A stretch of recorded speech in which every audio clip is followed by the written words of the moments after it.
Assalamualaikum warahmatullahi wabarakatuh.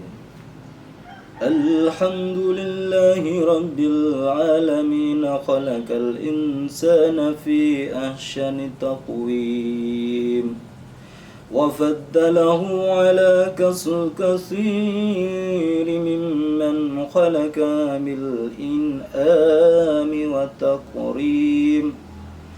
فإن استقام على طاعة الله استمر له هذا التفضيل في جنة النعيم، ولا رد في الهوان والعذاب العليم.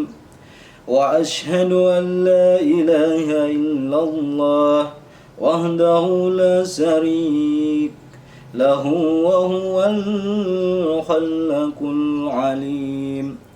وأشهد أن محمدا عبده ورسوله شهد له ربه بقوله وإنك على خلق عظيم.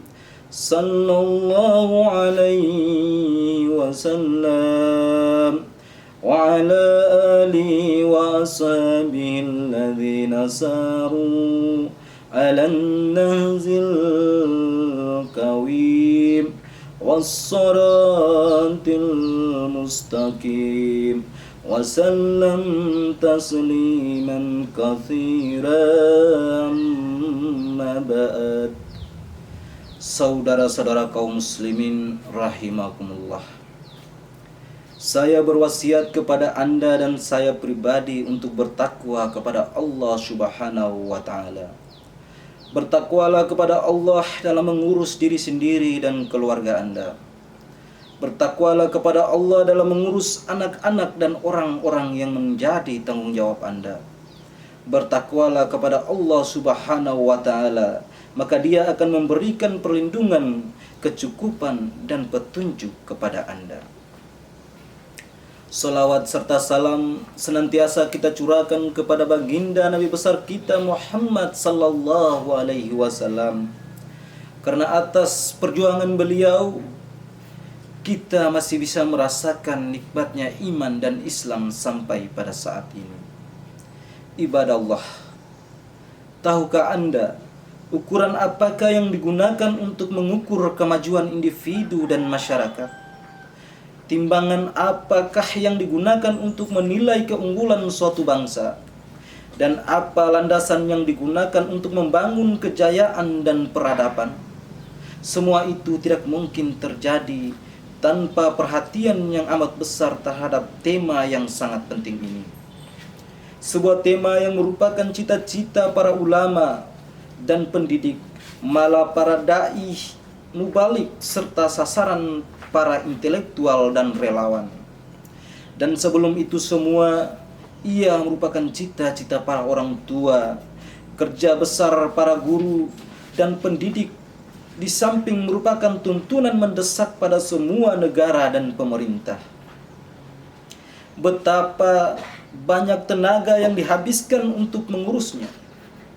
Betapa banyak potensi dan kemampuan yang dikerahkan untuk mendukungnya. Betapa banyak kekuatan yang dicurahkan untuk mewujudkannya, dan betapa banyak dana yang dibelanjakan untuk melaksanakannya.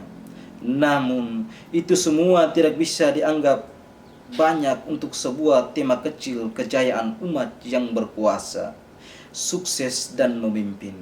Sebaliknya, jika diabaikan, kerusakan dan kehancuran akan menimpanya. Ketika itu, ucapkan selamat tinggal kepada umat dan berikan ucapan bela sungkawa kepada puing-puingnya. Wahai para hamba Allah, tahukah Anda apakah tema yang sangat penting itu? Tema itu ialah pendidikan. Ini benar-benar tugas dan tanggung jawab yang sangat berat. Masyiral muslimin rahimakumullah, sesungguhnya tanggung jawab pendidik generasi muda dan menyiapkan tokoh-tokoh laki-laki maupun wanita adalah tanggung jawab yang sangat berat. Dan sesungguhnya masalah perhatian terhadap belahan jiwa dan buah hati adalah sebab pilar-pilar kebahagiaan mereka pada diri pribadi maupun masyarakat bertumpu pada masalah pendidikan ini. Oleh karena itu, pendidikan harus dipersiapkan secara matang. Kurikulum harus dirumuskan, perencanaan harus disiapkan, tenaga harus dikerahkan, dan orang-orang yang berkemampuan harus dilibatkan agar proses pendidikan berjalan dengan baik, tidak teratuk pada batu di tengah jalan, jauh dari segala macam pertentangan dan dualisme. Terhindar dari taklid buta dan latah, serta dibarengi perasaan bangga akan kepribadian Islam dan tata cara syar'i, seraya berpegang teguh pada petunjuk Al-Quran dan mengikuti sunnah Nabi Sallallahu Alaihi Wasallam. Saudara-saudaraku seiman dan setanah air, ikhwatal Islam, sesungguhnya kepentingan kita pada pendidikan melebihi segala kepentingan lainnya, dan kebutuhan kita terhadap pendidikan lebih tinggi dari kebutuhan lainnya. Apa artinya tubuh dan badan tanpa nilai aturan dan agama? Apa artinya jasad dan raga tanpa akal dan nyawa? Apa artinya wadah bila isinya rusak? Setiap makhluk punya jasad. Manusia dan binatang sama-sama mencari makanan dan minuman. Orang-orang mukmin, berbakti dan durhaka, baik jahat sama-sama butuh makanan dan udara. Tetapi kaidah-kaidah, aturan-aturan, pendidikan, pengajaran, akidah dan iman yang benar hanyalah milik-milik orang yang beriman. Saudara-saudara seiman dan sekaidah, masyarakat manusia dewasa ini banyak didera musibah dan bencana, dan banyak sekali kemalangan dan malapetaka menimpa mereka. Mengapa angka kejahatan mengalami peningkatan dan mencengangkan? Hal itu tidak lain karena kurangnya perhatian terhadap pendidikan. Kezaliman, kesewenang-wenangan, dan kerusakan tidak akan merajalela kecuali pendidikan manusia diperlakukan secara baik. Akhlaknya menyimpang dan perilakunya terperosok ke dalam lembah jurang yang paling dalam. Banyak generasi telah berganti dengan fitnah terjungkir balik, tidak ada pendidikan dan tidak mengetahui hak-hak Allah maupun hak-hak hamba Allah. Mereka tidak punya amanah yang harus diemban, tidak punya tujuan yang hendak dicapai, tidak bisa mengenali yang makruh dan tidak bisa mengetahui yang mungkar. Hidup mereka hanyalah permainan dan pengangguran. Kondisi mereka sangat buruk dan menyimpang. Mereka tenggelam dalam lumpur-lumpur kenistaan dan membagikan keutamaan. Mereka tidak menyimpan kebaikan sedikit pun bagi bangsa dan negara. Adakah kejahatan sosial yang lebih berat dari ini? Sesungguhnya keberadaan generasi yang jauh dari pendidikan yang benar merupakan kejahatan terhadap masyarakat dan umat secara keseluruhan. Betapa banyak masyarakat yang mengeluhkan penyimpangan perilaku remaja, betapa banyak orang tua yang mengeluhkan kenakalan anak-anak, dan betapa banyak ayah ibu yang tersiksa dengan kedurhakaan anak-anak dan keengganan mereka untuk menunaikan tugas-tugas mereka. Namun mereka lupa atau pura-pura lupa bahwa inti persoalan ini terletak pada buruknya pendidikan generasi kita. Oleh karena itu, umat Islam berkewajiban melaksanakan tanggung jawab masing-masing dalam menyelesaikan masalah ini dengan mengerahkan segenap potensi dan kemampuan yang dimiliki. Mereka juga harus bekerja sama dengan semua saluran yang ada: rumah, keluarga, kedua orang tua, kerabat, sekolah, kampus, masjid, klub bermain, seluruh lapisan masyarakat, dan segenap media massa dengan semua saluran yang ada. Semuanya harus bekerja keras dalam mendidik, membangun dan menanamkan norma-norma akhlak pada diri putra-putrinya, agar kelak lahir generasi muda yang ideal, baik laki-laki maupun perempuan. Wahai umat Islam, agama kita telah memberikan perhatian yang sangat besar pada masalah pendidikan. Bahkan masyarakat dahulu maupun sekarang belum pernah diberikan oleh rezim manapun di barat maupun di timur. Jauh dari filsafat-filsafat yang rumit dan pikiran-pikiran yang tercemar, maka Islam pun tampil dengan penemuan baru. Sementara upaya orang-orang yang tertipu oleh musuh-musuhnya gagal total. Cahaya hidayah menyinari umat manusia, sedangkan kehidupan orang-orang yang berpaling dari jalan hidayah Tuhan adalah gelap gulita. Kendati gelar mereka berkibar-kibar, mereka melabuhi orang-orang awam dengan kata-kata bermadu yang mengklaim pembaharuan dan modernisasi. Padahal sejatinya semua teori pendidikan yang jauh dari petunjuk Al-Quran dan Sunnah Nabi Muhammad SAW adalah kebangkrutan yang tiada tara. Apa yang bisa dia berikan kepada umat manusia apabila ia sendiri berlindung dari panasnya pasir dan bara api? Tidak ada yang bisa menyelamatkan generasi muda di dunia selain pendidikan yang didasarkan pada ajaran Islam. Karena hanya pendidikan inilah yang memiliki tujuan mulia, yaitu pengabdian kepada Allah yang Maha Esa, lagi Maha Perkasa, dan pendayagunaan semua bidang untuk berkhidmat kepada prinsip yang fundamental ini. Demikian juga pendidikan yang dimaksudkan untuk menjadikan generasi muda sebagai pengemban akidah, pemilik cita-cita yang tinggi, pembawa iman, dan pemilik budi pekerti. Hal itu terlihat pada ucapan, pola pergaulan, dan perilaku mereka.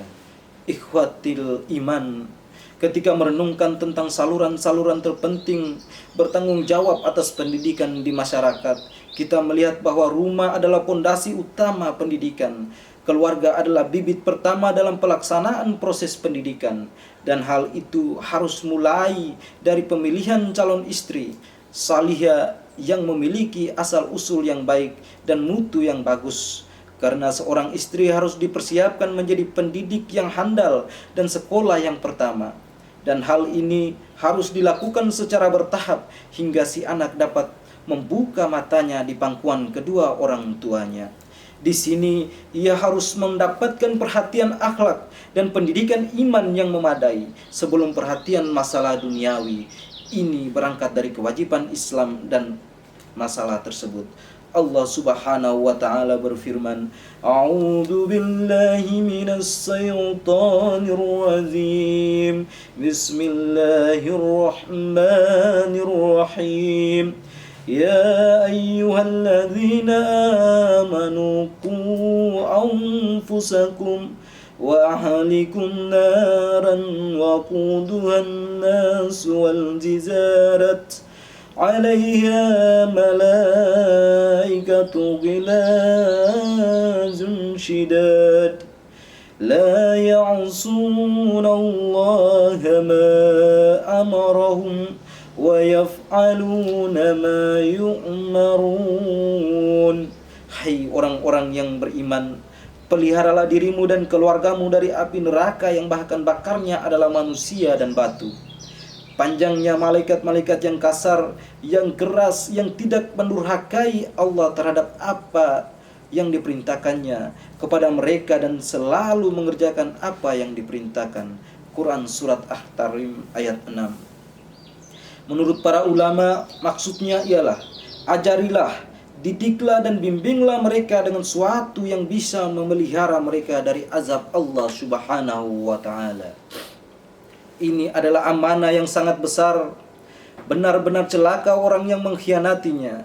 Imam Al-Bukhari dan Muslim meriwayatkan dari Ibnu Umar radhiyallahu anhu bahwa Rasulullah sallallahu alaihi wasallam bersabda yang artinya, setiap kamu adalah pemimpin dan setiap kamu akan ditanya tentang kepemimpinannya. Hadis riwayat Al-Bukhari 2554 dan Muslim 1829. Di rumah, anak-anak semasa kecilnya belajar dari apa yang ada pada ayah dan ibunya. Keduanya adalah suri tauladan baginya. Anak-anak selalu meniru ucapan dan perbuatan kedua orang tuanya. Karenanya orang tua memiliki tanggung jawab yang sangat besar dalam mengarahkan anaknya. Tentang besarnya pengaruh orang tua terhadap anaknya, Rasulullah sallallahu alaihi wasallam bersabda yang artinya, setiap anak Adam dilahirkan dalam keadaan fitrah atau bersih, lalu kedua orang tuanya membuatnya menjadi Yahudi atau jahiliyah. Hadis riwayat Al-Bukhari 1385 dan Muslim 2658. At-Tirmizi dan lain-lain meriwayatkan At-Tassar. Tidaklah seorang ayah memberikan sesuatu kepada anaknya yang lebih baik dari adab yang bagus. Rasulullah sallallahu alaihi wasallam juga bersabda yang artinya, seluruh anak-anakmu melaksanakan sholat saat berusia 7 tahun dan pukullah mereka dengan pukulan yang mendidik, karena meninggalkan saat berusia 10 tahun dan pisahkanlah mereka di tempat tidur mereka sendiri. Hadis riwayat Ahmad. Ini adalah petunjuk-petunjuk pendidikan bagi rumah tangga muslim, di mana anak-anak dididik dengan akidah dan keutamaan, di samping memiliki bekal empirik yang memadai, bahkan lebih banyak. Oleh karena itu, banyak orang tua yang keliru ketika mereka mengutamakan pendidikan anak-anaknya pada pemenuhan keinginan dan kebutuhan materi duniawi semata. Wahai para ayah dan para ibu, bertakwalah kepada Allah Subhanahu wa taala. Mendidik putra-putri Anda, jadilah suri teladan yang baik bagi mereka.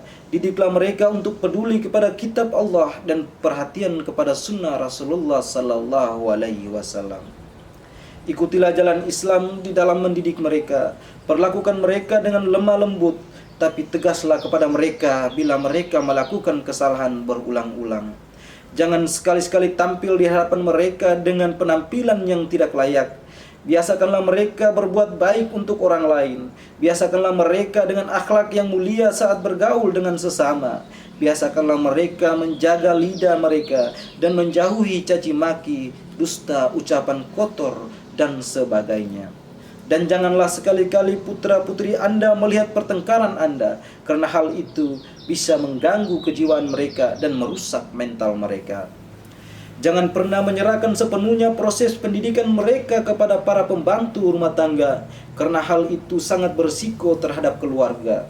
Sebab fakta di lapangan menunjukkan bahwa pada umumnya para pembantu memiliki pola pikir, perangai, dan kebiasaan yang kurang baik. Bahkan bagi orang-orang yang sangat peduli kepada keluarganya, menganggap bahwa para pembantu itu benar-benar berbahaya. Jauhkanlah putra-putri Anda dari pergaulan yang buruk. Kontrollah sholat mereka, awasilah kesendirian mereka, perhatikanlah dengan siapa mereka berjalan, dengan siapa mereka berteman, apa yang mereka baca, apa yang mereka dengarkan, dan apa yang mereka saksikan. Terapkan pengawasan ketat, tetapi dibarengi dengan perasaan cinta dan belas kasih. Karena pengembala yang baik tidak akan membiarkan gembalanya mendekati padang binatang buas. Jangan sekali-sekali keluarga Anda disuapi aneka macam perang pemikiran dan moral, baik dengan izin maupun tidak. Karena penyusup-penyusup itu bisa merobohkan apa yang telah Anda bangun dengan susah payah dan meruntuhkan apa yang telah Anda tegakkan. Besarkanlah mereka dengan kemuliaan-kemuliaan dan jauhkanlah mereka dari kenistaan-kenistaan. Generasi muda kita akan tumbuh dan berkembang sesuai dengan